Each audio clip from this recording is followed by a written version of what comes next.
Toluna 2018. Le Grand Matin Sud Radio. Le petit déjeuner politique. Il est 7h43, merci d'être avec nous. C'est le petit déjeuner politique de Marc Fesneau, ministre auprès du Premier ministre et chargé des relations avec le Parlement. Oui, bonjour Marc Fesneau. Bonjour. C'est quand même un comble, hein. Le ministre Christophe Castaner qui est accusé de fake news sur cette soi-disant attaque à l'hôpital de la Pitié-Salpêtrière. Avec sa première réaction hier matin, quel est votre sentiment sur cette histoire ? D'abord, c'est pas la première réaction hier matin, c'était la première réaction qu'il a eue avant-hier soir. Avant-hier soir. Soyons précis. Oui, bien sûr. Il faut toujours être précis sur ces affaires-là. Non, bien sûr. Revenant d'avoir été voir le policier qui avait été sérieusement blessé, d'ailleurs devant la Pitié-Salpêtrière, et à ce moment-là, il a croisé, je crois, un certain nombre de professionnels de santé qui étaient à l'hôpital et qui avaient vécu de façon assez violente l'intrusion qui avait eu lieu à l'intérieur de la Pitié-Salpêtrière. Tout ça, c'est le produit, d'abord, je voulais dire une chose, tout ça, c'est le produit quand même d'un certain nombre de manifestants qui ont fait de la violence toute la journée contre les forces de l'ordre, produisant ce qu'on a vu parfois, c'est-à-dire des actes de violence à l'endroit parfois des syndicalistes, parfois à l'endroit des forces de l'ordre, et les forces de l'ordre ont fait en sorte que la journée se passe au mieux, mais quand vous avez des acteurs aussi violents que cela, ça produit cette violence-là, et ça produit parfois aussi des mouvements de foule, et des gens qui, dans cette violence généralisée, peuvent aller dans tel ou tel établissement. Il y a quand même quelque chose d'assez, comment dirais-je, étonnant, et c'est d'une certaine façon une violence à soi-même, que d'entrer même pour se réfugier dans un hôpital, c'est comme si on rentrait dans une école. Si vous êtes, on vous voit sur la vidéo, hein, il y a la répression policière, hein, c'est normal, c'est-à-dire les forces de l'ordre étaient là. Elles maintiennent l'ordre, j'appelle pas ça de la répression policière, parce que vous avez quand même des acteurs. Je rappelle que le policier qui a été blessé, il était à terre, et au cri de certains manifestants ou de Blabla qui disaient « achevez-le, achevez-le ». Je veux dire, on n'est pas dans un film vidéo ou dans un jeu vidéo, on est dans une réalité qui fait que la police est obligée d'agir avec force. En première intention, c'est pas elle qui exerce la violence. Elle exerce les mouvements de force de l'ordre se font pour réprimer une violence qui s'exerce par les manifestants. Et donc, apparemment, mais il y a une enquête qui est en cours, et on verra bien ce que dira l'enquête. En tout cas, ce qui est qu'est-ce qu'on peut dire ce matin sur cette enquête ? Ce qu'on connaît des faits, c'est qu'un certain nombre de personnes, pour certains peut-être des manifestants, tout simplement, sont entrés. On rentre pas dans un hôpital, mais ils sont entrés dans un hôpital.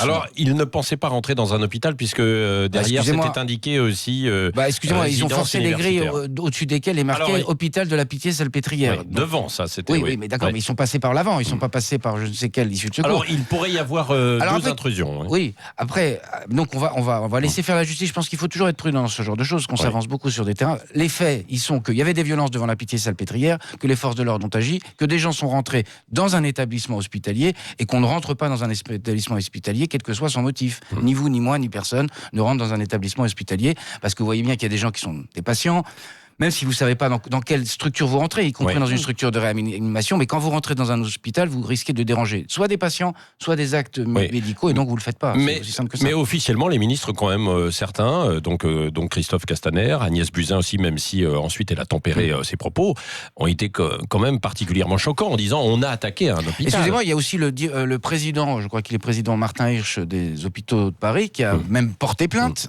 et qui a dénoncé les actes qui s'étaient déroulés à l'hôpital. C'est pas les ministres, c'est pas les politiques.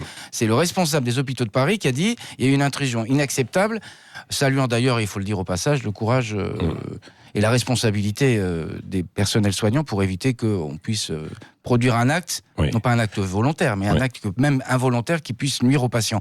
Donc c'est pas que les politiques.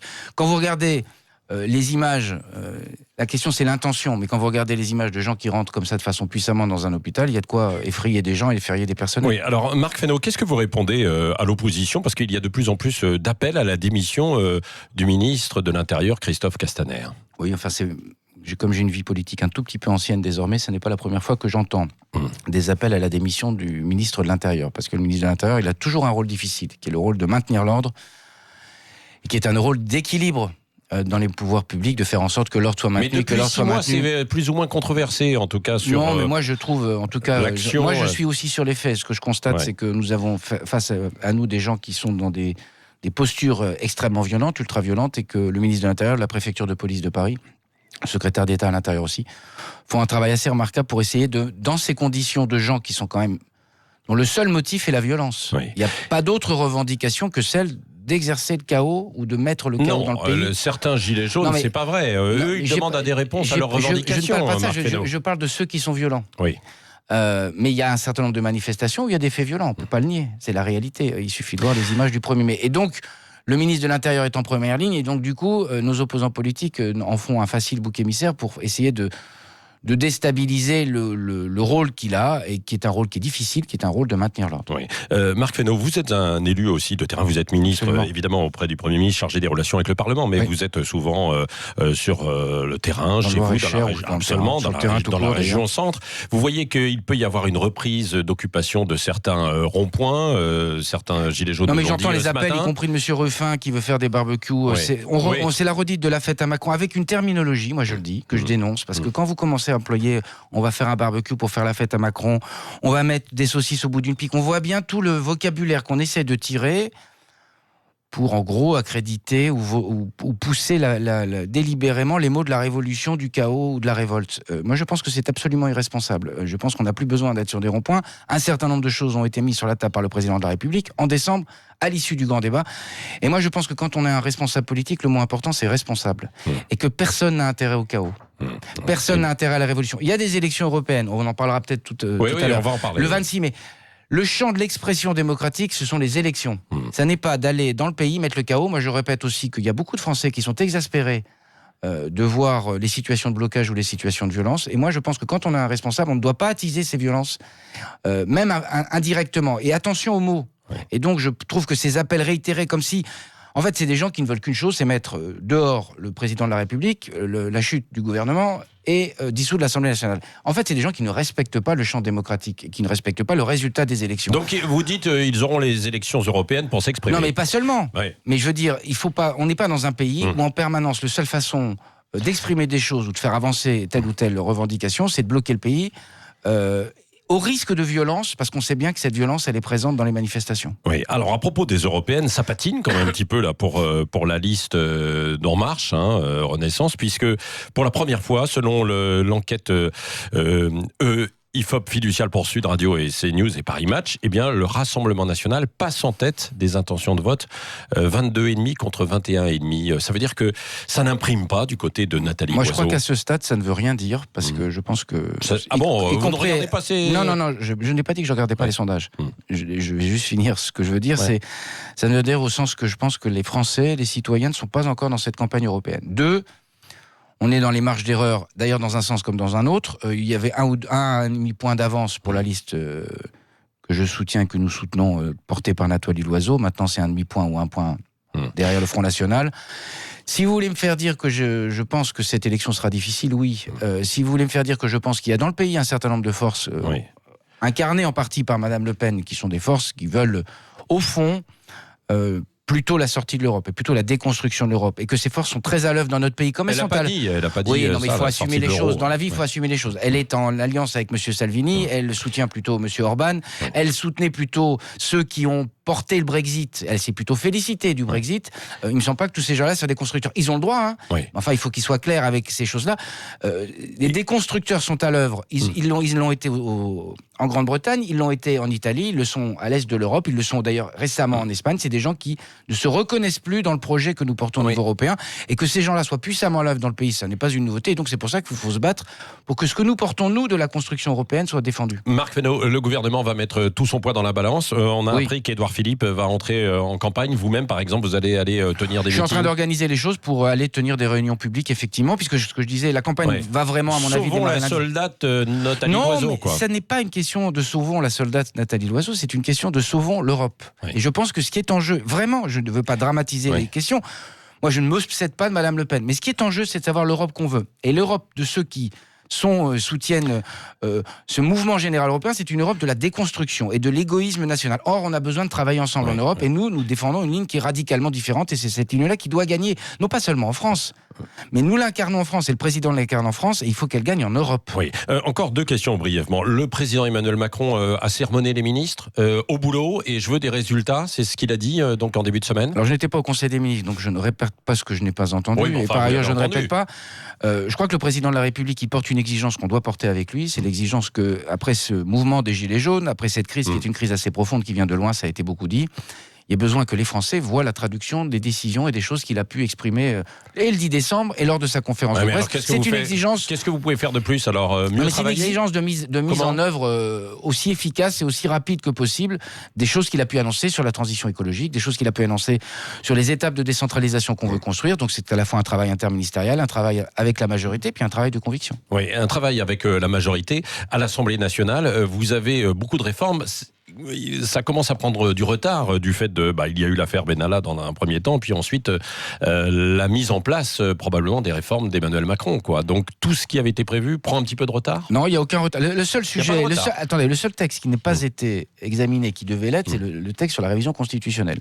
Le reste des textes, on a quand même, je le dis, en navette aujourd'hui le loi d'orientation sur les mobilités, le projet de loi santé, le projet de loi école, le projet de loi fonction publique qui va démarrer. Ah non, mais comment vous allez pouvoir travailler sérieusement avec l'ensemble de la majorité aussi vite, quoi, là, du coup ? Mais ces textes-là, ils étaient déjà en dialogue avec la majorité. La majorité, enfin pas que la majorité, d'ailleurs les parlementaires hier ont traité en commission des lois le texte de la fonction publique.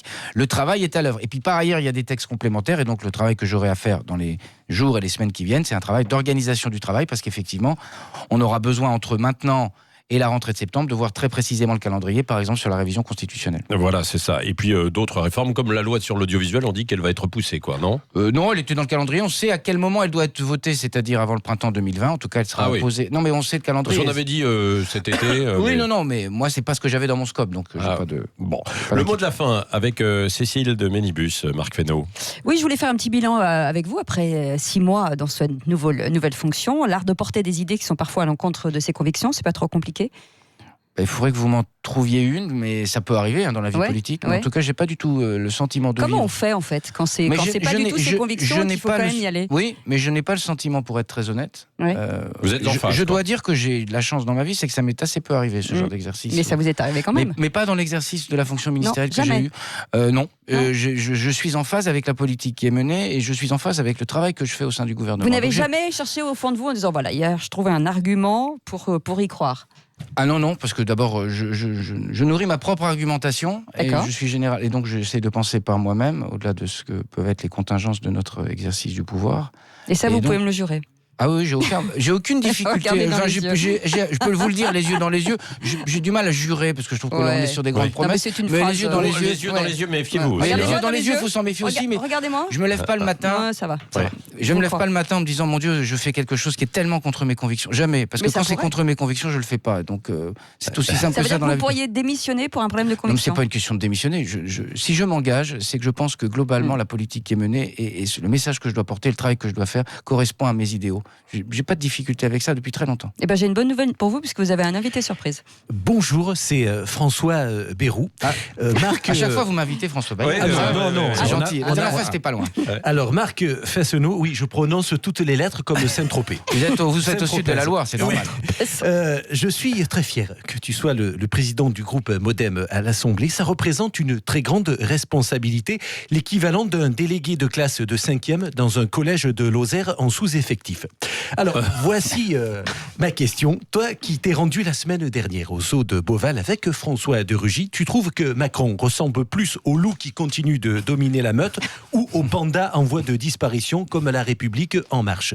Je ne sais pas, ça c'est une question à quel animal les uns et les autres peuvent ressembler. En tout cas, j'ai plutôt le sentiment que si tu devais être un animal, ça serait un animal assez serein. Assez serein. Mais pas en voie de disparition et pas un animal agressif. Vous étiez d'ailleurs qu'on peut caresser dans le sens du chef de l'État. Vous étiez avec le chef de l'État. J'étais avec le chef de l'État hier dans la commémoration de la mort de Léonard de Vinci, qui est au moment européen que nous vivons avec les Italiens. Ça montre à quel point. Et il est toujours déterminé, pas un petit peu affecté par toutes ces affaires à répétition. Pas du tout senti le président de la République affecté. Je pense qu'il a une grande conscience du rôle qui doit être le sien dans le moment particulier qu'on vit. Et le travail qu'il a fait, la réflexion qu'il mène, y compris avec les partenaires européens, et la rencontre avec le président Mattarella italien était dans ce registre. C'est un travail de conviction avec nos partenaires italiens quand vous voyez ce qu'on a fait avec Léonard de Vinci. Et ce qu'était l'Europe de cette renaissance, et c'est ça qu'il faut construire. C'est pour ça d'ailleurs que finalement le nom de cette liste hier, en regardant Chambord et le Clos Lucé et Amboise, le nom de Renaissance est un assez joli nom. Ah. Merci Marc Fesneau, ministre auprès du Premier ministre chargé des relations avec le Parlement. Vous étiez l'invité ce matin de Sud Radio. Oui, et bien sûr, Dany Moreau qu'on retrouve à 8h, va rester avec nous, 7h58, c'est le Grand Matin Sud Radio.